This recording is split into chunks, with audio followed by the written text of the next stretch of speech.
주민자치하고 인연된 것은 1999년입니다.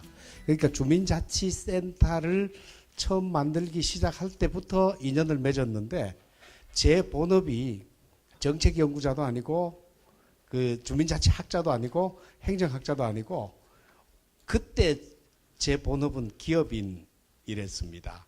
그래서 이제 전념을 잘 못하고 이제 그 부업을 상당히 오래 했다고 보시면 맞을 것 같습니다. 제가 2006년에 이제 한국자치학회를 만들 때 그때 이제 그 창립 총회를 할 때 오셨던 분들 인적 구성이 철학자가 한 반 절반 정도 되셨고요.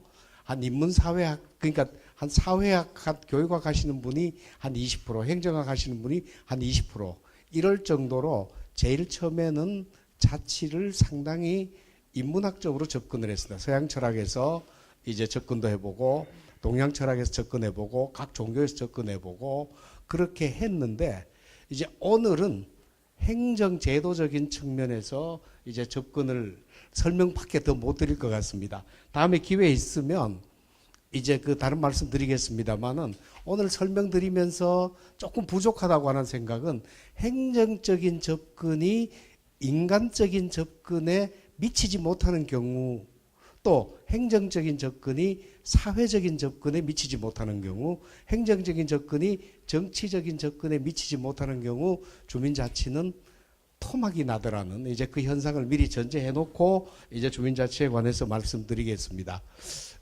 상당히 빨리 진행하도록 하겠습니다.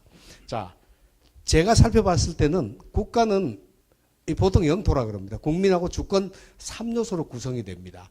국가는 이 국가 주권을 되게 취득을 합니다.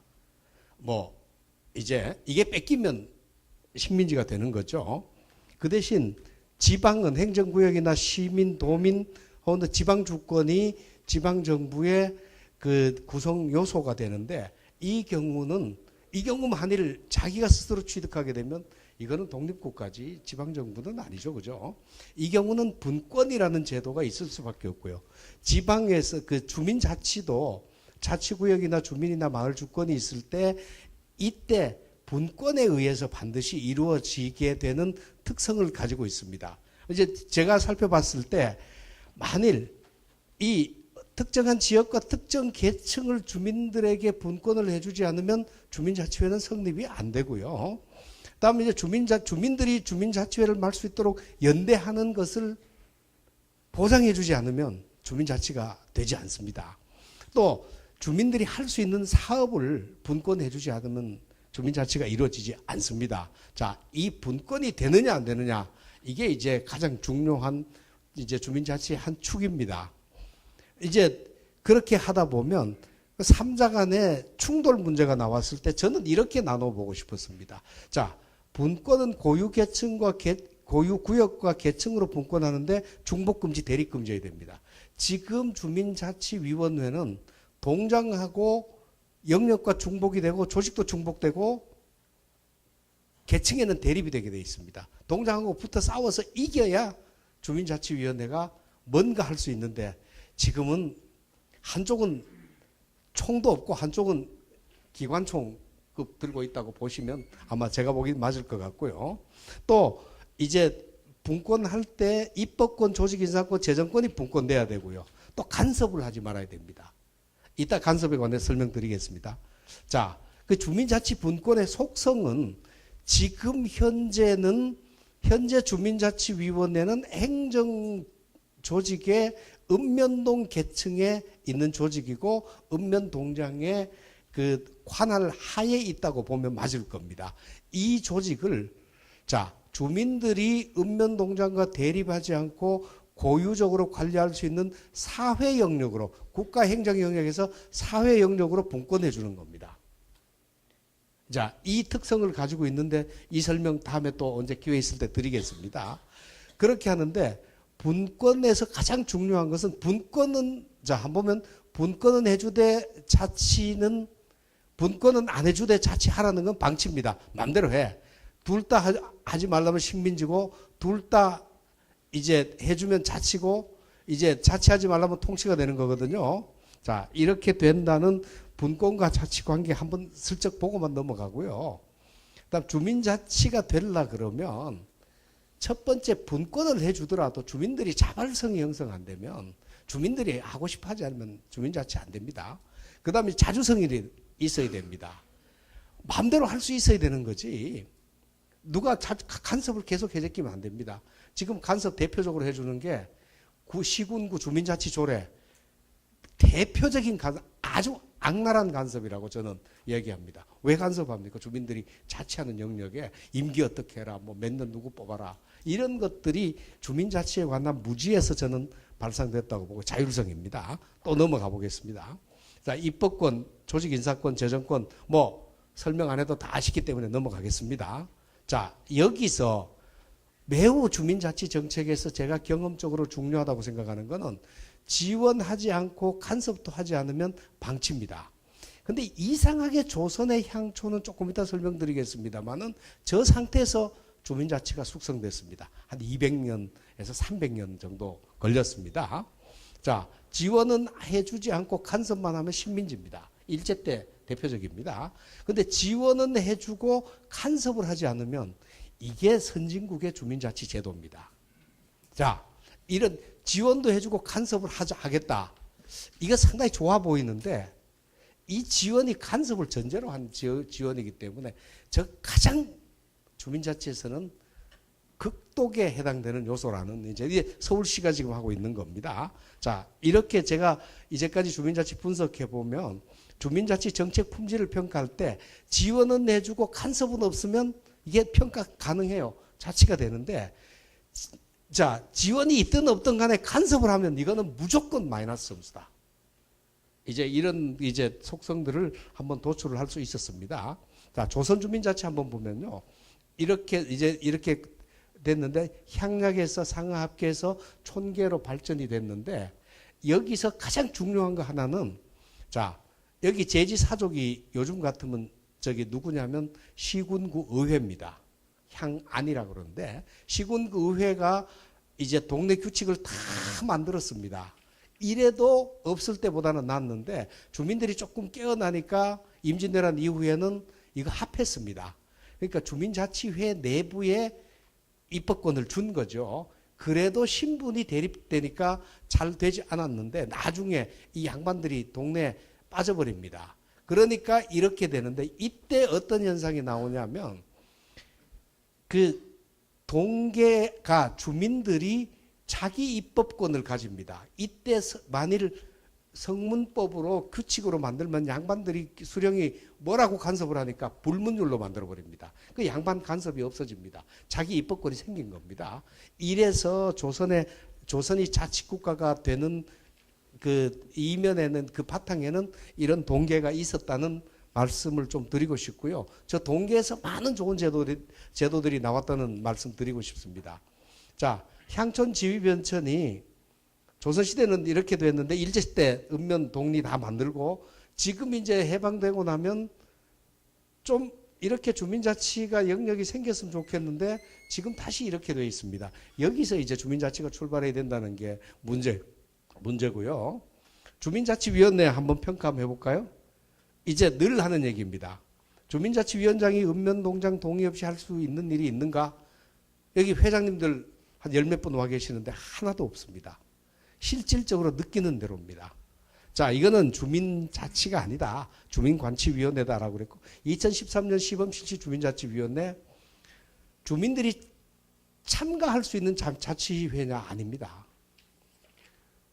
자치회가 주민들을 참가시킬 수 있는 방법 없습니다. 이게 주민자치위원회하고 똑 관치위원회 그대로입니다.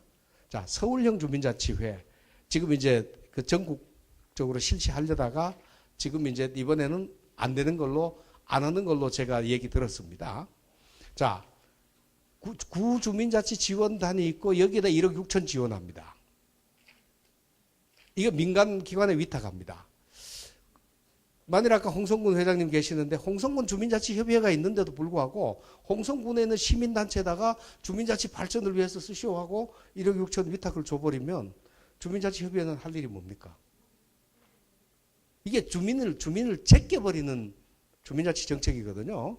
자, 동지원관이 있습니다. 인건비 4천만 원입니다. 사업비 1,000만 원 줍니다. 5천만 원 듭니다. 이게 이 계약직 공무원을 이 구주민자치지원단이 뽑습니다. 이 사람 주민자치위원회 위원회하고 아무 관련 없습니다. 이 사람이 주민자치 계획 짜고 모든 주민자치를 다 관리하도록 만들겠다는 얘기입니다. 그래서 지난번에 이제 그 서울에 있는 그 이제 서울형 주민자치회 비판에서 이거는 관료도 제끼고 관료도 주민자치에 손 떼라. 주민자치위원도 손 떼라. 시민단체가 주민자치를 하겠다는 아주 기괴망측한 제도다. 그 이제 비판을 했습니다. 그때 이제 문화일보가 받아가지고 썼더니만 서울시에서 반박 성명도 내고 그랬습니다.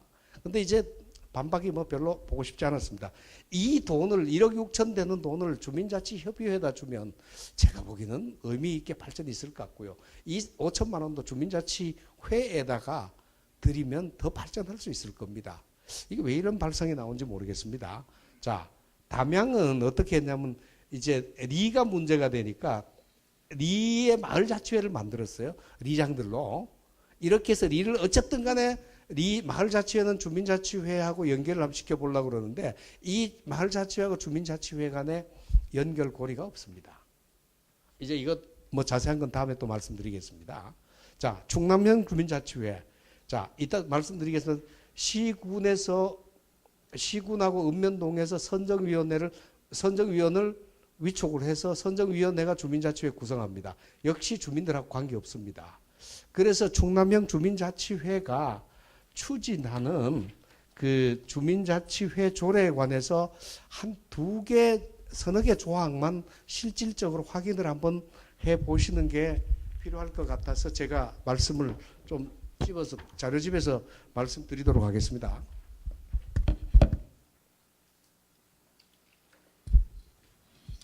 130페이지 한번 봐주십시오. 제9조 저기 위원 선정위원회라고 되어 있는데 그 1항 2항에 이 동그라미 2번에 1 보면 주민자치위원 선정위원회 구성은 시장 추천 2명 이내, 읍면동장 추천 4명 이내, 그 다음 해당 지역 대표 연합단체 추천 3명 이내, 9명 중에서 읍면동장하고 시장 군수가 6명 해버리면 이 위원회는 관치위원회 아니에요, 그죠? 이게 주민들한테 주민자치위원 선정권 못 내주겠다. 이게 주민들을 이렇게 불신하고 이렇게 못 믿어서 무슨 주민자치회도 못 맡기, 위원 선정도 못하게 할 정도로 충청남도 도민들이 이거 이제 아산시 조례입니다. 이게 통과는 아직 안 된 겁니다. 제가 이제 그 개정안을 가지고 이제 만든 겁니다. 자, 이거 한번 봐주시고요. 이제 또 하나, 뭐 여러 개 설명드릴 건 많습니다만, 그 다음 하나만 더 설명드리겠습니다. 132페이지 보시면 14조 3에서 자치계획 해놨습니다. 그래서 14조 3에 그 이제 3항 한번 봐주시오. 자치계획은 주민자치회 정기 의결로 위반되며 주민자치총회 참석자 과반수 찬성으로 이제 한다. 그 다음 주민자치회는 자치계획을 결정한 날로부터 2개월 이내 자치계획을 읍면동장에게 제출하고 읍면동장은 이를 제출받을 날로부터 1개월 이내에 시장과 협의하여 검토 및 반영 여부를 주민자치회에 전달해야 한다. 제가 이거 분석해 드릴게요. 주민자치위원회가 나서서 마을계획을 수립했다. 그걸 주민총회에 붙여가지고 과반수 동의까지 받았다. 이거를 읍면동장이 보고받아가지고 결재를 하겠다는 겁니다. 이 조항을 보는 순간에 군대 관할관 생각이 났어요. 모든 거는 동장이 알아서 할 테니 다 열심히 해갖고 숙제 해보세요. 숙제 검사는 내가 다 하고 알아서 하겠다. 자, 이게 주민자치조례에서 이런 조항이 어떻게 들어가는지 저는 아주 기가 막힌 생각이 들어서 이제 그 기막힌 생각이 들었습니다. 이제 이런데 중요한 거는 조례가 이런데도 불구하고 이런 조례가 주민자치위원들한테 상세하게 설명이 되고 그 위에 통과되는 게 아니라 주민자치위원은 정작 하나도 모른다는 겁니다. 자, 이 우민화 정책을 쓰는 건지 이제 이렇게 한번 제가 좀 격한 표현을 좀 드리고 싶고요. 자, 그다음 이제 시간이 없으니까 빨리 넘어가겠습니다.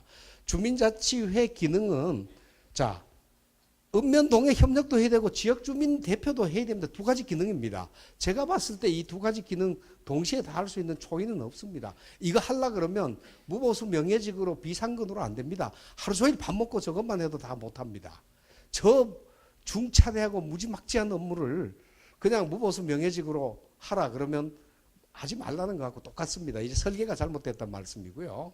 그래서 협치에다가 중점을 둔다면 동에다가 그냥 동장위원회, 동정자문위원회 하나 만들면 그만입니다. 그래서 왜 주민자치위원회 굳이 만드냐? 이제 자치에 중점 두려면 주민자치회 만들어야 됩니다. 그리고 손대지 말아야 됩니다.